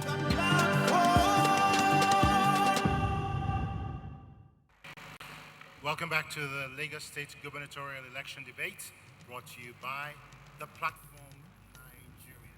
We're going into the final round of questions during this, what has turned out to be a very interesting debate over the last hour and a half. And to round up our last two sets of questions, what we have done is select from a list of questions that have been provided by members of the public. We received a total of 296 questions in all, and we've tried to synthesize those and summarize them, particularly with regards to recurring questions that have come up with regards to each of you as candidates. So these are questions that have come from the public domain. The first question goes to Mr. Jimmy Agbaje of the People's Democratic Party, PDP. Some members of the public have described you as an election politician, and you only seem to surface during the election cycle and are hardly ever seen again. What about your campaign this time around is different, and what chances do you believe you have of succeeding? Well, in the first place, it is not correct that I go to bed, as some have said. I ran for office in 2007. I do not run for office except I believe I have something to offer. I did not run in 2011. I ran in 2015. And even after 2015, I have been very much out there. In fact, when we're talking about the platform, I was still on the platform, I believe a year or two ago. You could accuse me of not being, of being publicity shy. But I have done a lot of work in terms of motivation for our younger ones. I have also been very active in politics. For those who do not know, I even ran to be national chairman of my party in 2016. So did I in 2017. So it is not correct that I go to bed. I think some people would like to play that card. As to what was the other question? As to what I would do? What do you consider to be your chances of success? Oh, success. Oh, very successful. Let me put it like this. I keep saying that we ran a very good race in 2015. We believe that that base remains quite intact. And I can assure you that we have added on since 2015. We have every belief that we can win. and we will win these elections. Our fear is that the agencies responsible for election will allow that to happen. Mr. Jimmy Agbaje, thank you very much. Our next question is to Mr. Babajide Sanwo-Olu of APC. Again, a question synthesized from public comments. As a governorship candidate, your name seems to have literally come out of nowhere.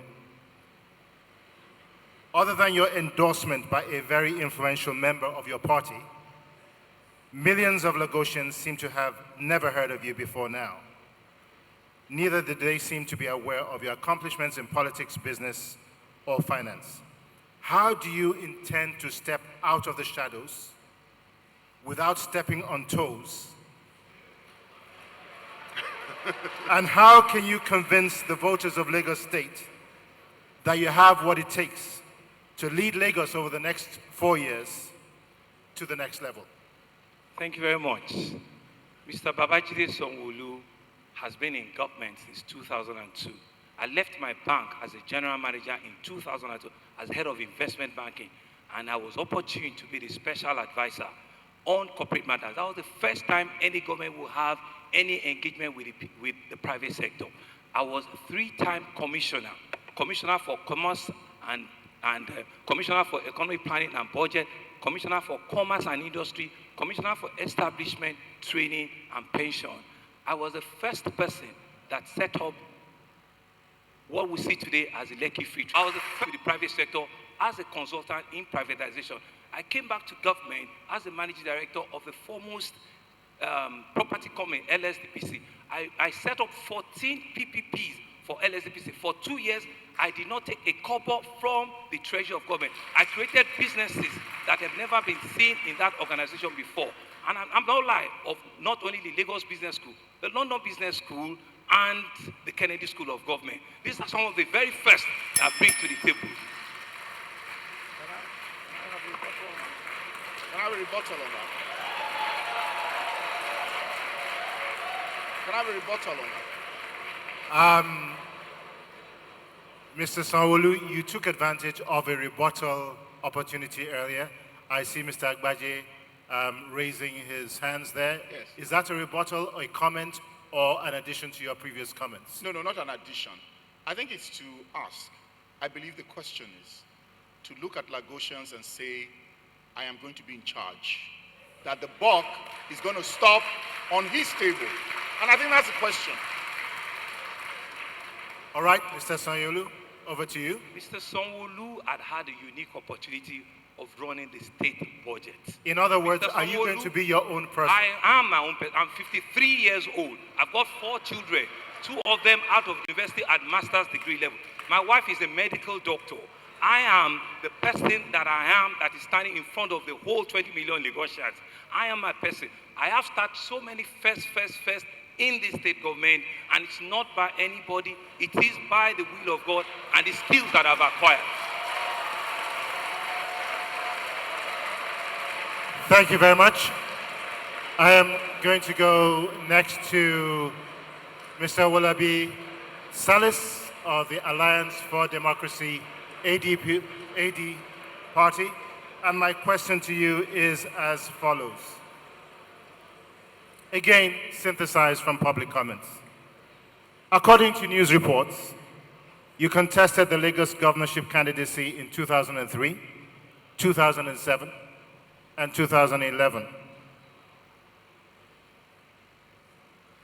Given the complexities of governance, especially of a state such as Lagos, why do you think you're qualified to govern Lagos?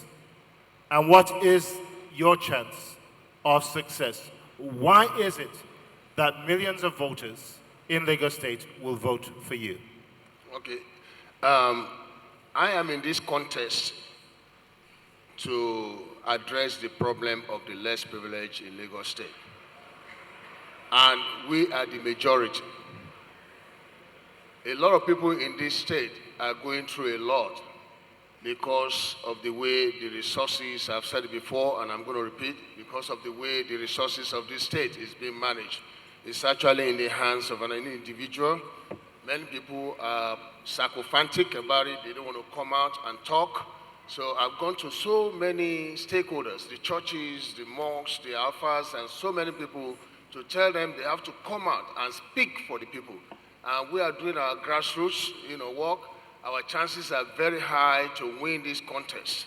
We are out there, on grassroots, door to door, and we have a lot of people who are following us on this contest. Because this contest, we termed it, is the contest of the people versus the individual. That is number one of the objective. And of course, we are going to remove the violent brigades, like I just said, that has been created throughout Lagos State, so that there will be peace, and so that peace can reign in this state. And I'm going to get it done by setting up grassroots executive council in all through the wards of Lagos State. We have the chance of winning. Our limitation is rigging and vote buying. Thank you. Thank you, Mrs. Salas. And finally to Mr. Gbadamosi of the ADP. Again, until recently, your name or accomplishments have been relatively unknown. You've talked about some of your experience, but I'd like to talk about skill sets and competencies. Which ones do you think stand out that should convince Lagosians that you are the right candidate to hold the #1 spot in the state? At this point, it really is just about the needs of Lagosians. What do Lagosians need? Lagosians need light, power. Lagosians need better roads so that they can spend less time in traffic. Lagosians need better drainage so they don't get flooded out of their houses every rainy season, year on year, for the last 50 years. Lagosians need jobs. In all of these areas, I am supremely qualified. As the developer of Amen Estate, I've built, as I speak to you, over 300 homes off of my own bat without borrowing, without being ever a government contractor at any level, without ever receiving any government subsidies, waivers, or any assistance of any type. I have provided power 24/7 for the last 8 years to those 300 families that have trusted me with their funds. I have provided water, I have provided good roads, and I have provided drainage. In addition to that, I do come from a very distinguished family, the Gbadamosi family of Ikorodu. My grandfather built the original Ikorodu Road between 1947 and 1953. And we have a number of firsts in my family as well. So I have a name to protect. I have a good name to protect. My uncle Rashid Gbadamosi was the first to start bottling water in Nigeria, Ragolis, many people know that. My aunt was the first Nigerian woman to become a master's degree holder, former commissioner for the former Attorney General of Lagos State, Mrs. Wanu Folami, and there are so many other reasons, but I'll stop here for now. Thank you very much, gentlemen. Mr. Sanyolu, we have run out of time. We have run out of time, but I want to do this. Each one of you has 30 seconds. 30 seconds, not 1 minute. It is a yes or a no response. Here during this debate, numerous promises have been made, and there are absolutely more that are going to be made over the next few days. Will you go on the record at this event today and commit to Lagosians that you will not seek re-election for a second term if you fail to keep the promises that you have made today during your first term?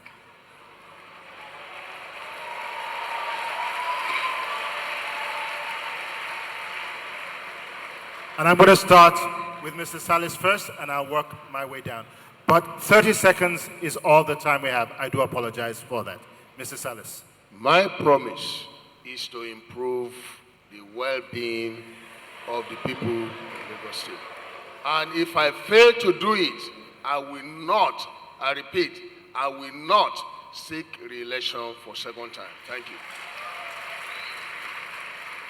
Mr. Agbaje.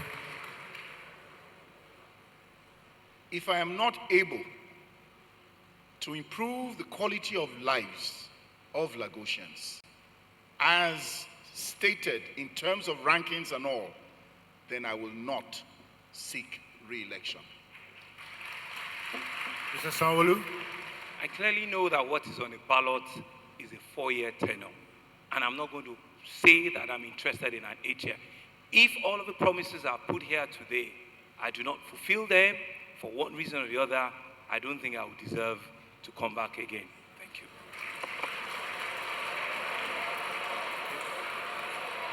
Mr. Gbadamosi. As someone who is in the prosperity business and whose promise is to deliver prosperity to all Lagosians regardless of religion, ethnicity, or creed, my promise is to ensure that everything I've promised, because I have no godfather, I will deliver. If I do not, please feel free to kick my butt out of State House. Thank you.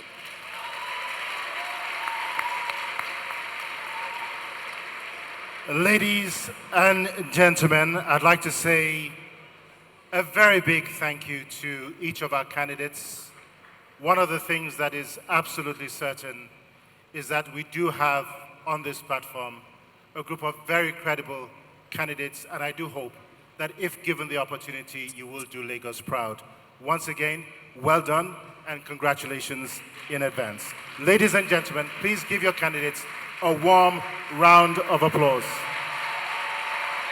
We're not done yet. I just want to say we'll have opportunities to shake hands in a moment. Gentlemen,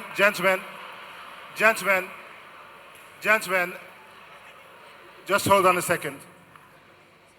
I'd also like to say a very big thank you to the Platform Nigeria, hosts of this Lagos governorship election debate,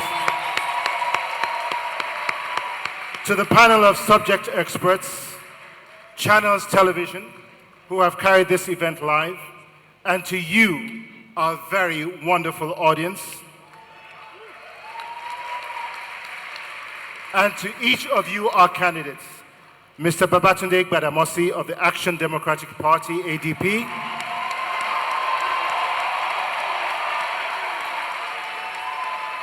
Mr. Babajide Sanwo-Olu of the All Progressive Congress, APC, Mr. Jimmy Agbaje, People's Democratic Party, PDP, Mr. Owolabi Salis, the Alliance for Democracy. From the Landmark Center in Victoria Island, Lagos, I'm Victor Oladokun. It's been a wonderful pleasure being your moderator. Good night and God bless.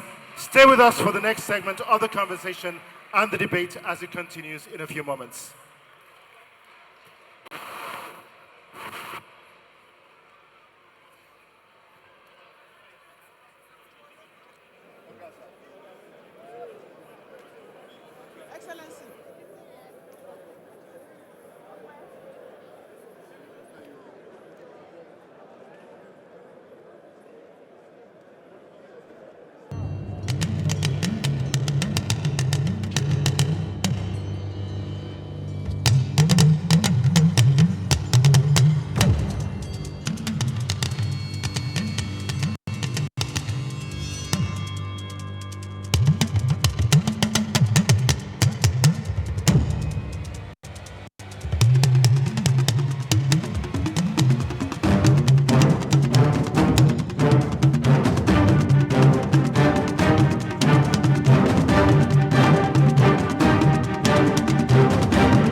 How will the Nigerian middle class vote on February the 16th? Join the Platform Interactive National Debate Session on 2nd of February.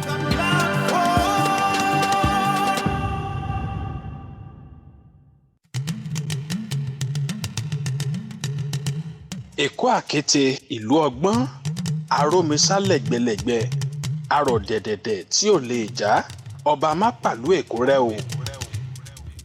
Lagos, Èkó, Lago de Kuramo, Las Gidi, or whatever name you choose to refer to Nigeria's center of excellence. Its unenviable position as home to the largest number of ethnic nationalities is one that dates back to the 15th century, when the Aworis, Benins, and Portuguese settled in the creeks and lagoons that defined the then island state.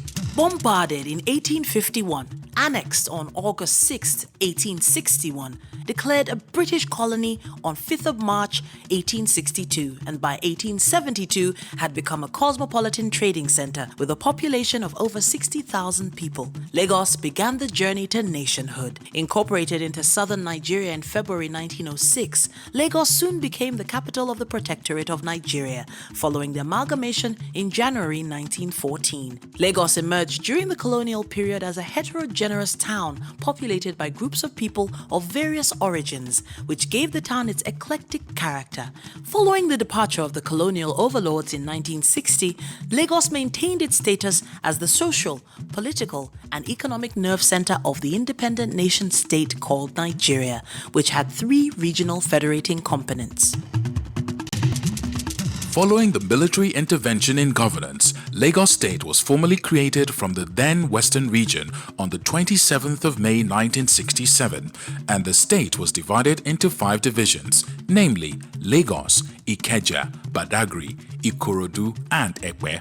Between 1967 and 1979, Lagos was under the leadership of successive military rulers. Alhaji Lateef Jakonde was the first democratically elected governor of the state, with the advent of a new civilian dispensation, which began on October 1st, 1979. Chief Victoria Michael Island, Otedola was Lagos. selected as the second civilian governor of the state since the return to Expectation in this civil place rule was in palpable. People really came out here with the expectation to hear the specifics on the vision these candidates have and the practical solutions that they have to the problems that face the 23 million Lagosians that live within this state.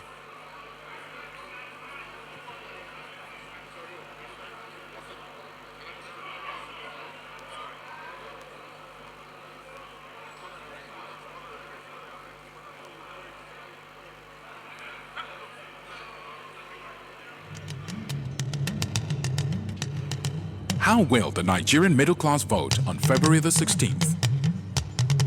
Join the Platform Interactive National Debate Session on 2nd of February.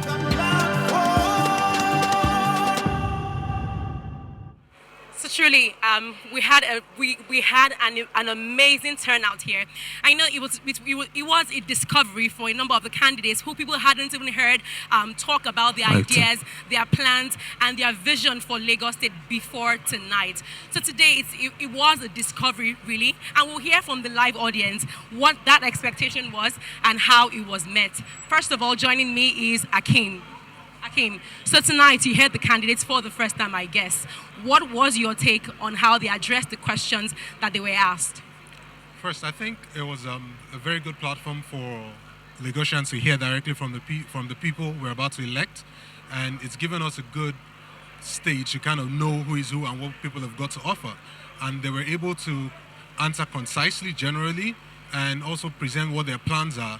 And to be honest, it's given me a very good and a different kind of approach to the election. It's giving me more hope, and it's giving more reason to really get out there and make sure that I vote and my vote gets counted. Because the candidates really they took it seriously, they put up their plans, and they were able to tell us what they intend to do with Lagos State. We didn't lack any ideas. They came up with a lot of ideas, and I kind of believe that we'll be able to get the right person to lead Lagos State over the next 4 years from this set.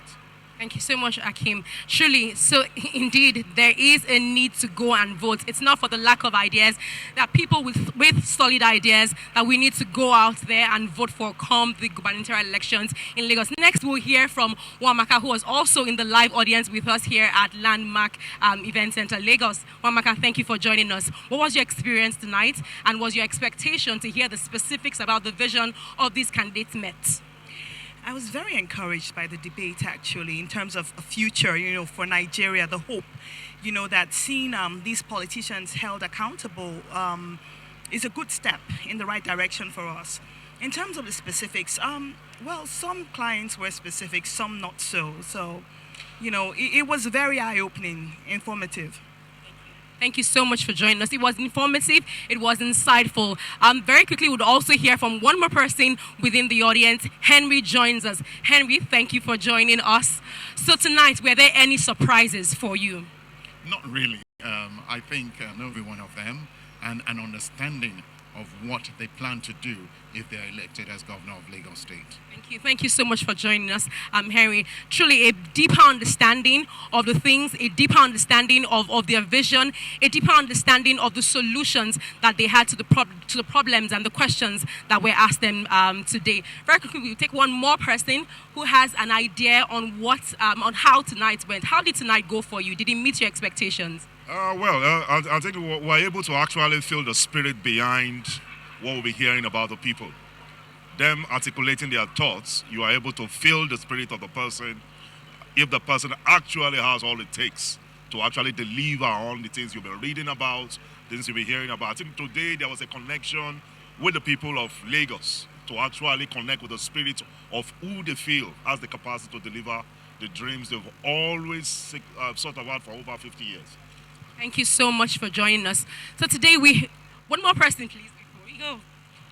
So tonight, you heard these candidates. I believe you heard the ideas, you heard the solutions that they had to the questions that were asked them. Do you think they addressed the questions correctly? Do you think that there is hope for Lagos? I think several of them had great ideas. I think they're doing the things that they are describing. So the question now is, can you stick it out on a Lagos scale? You could have done it on a maybe 10,000 square meter facility, or can you do it for an entire state of 23 million people? That's the key question. Thank you so much for joining us. One more person before we go, please join us. So tonight, what was your experience like? Were there any surprises for you? Do you think that these candidates really brought it to the table today? I think they did. I think we had a lot of really sound candidates. I was very impressed by the ideas. I really do wish there had been a little bit more time, because I feel like 1.5 minutes is kind of hard to lay out your real plans. It would have been great to get to the detail more, because it's very easy to give a nice, great sounding answer, great sound bite, but what are the real details? And I really wish we had gotten some of the fact check information out today, but otherwise I think it was really great. Thank you so much. Thank you to everyone. Thank you for staying with us. Today we've heard the ideas, we've gotten to understand the personalities, we heard the spirit, we've gotten to feel the spirit of some of the people who have asked us to vote for them. We've also heard about their vision for the state. We've heard about their pedigree, so many reasons to go out there and vote. Now you are now armed with all of the information that you need to make a choice. So please don't be sitting back at home on the 2nd of March. Go out there. Also on the 16th of February, go out there, cast your vote because it matters. This is the Platform Nigeria. This was the Lagos Gubernatorial debate. Thank you so much for staying with us. And please go out and vote, and may the best team win.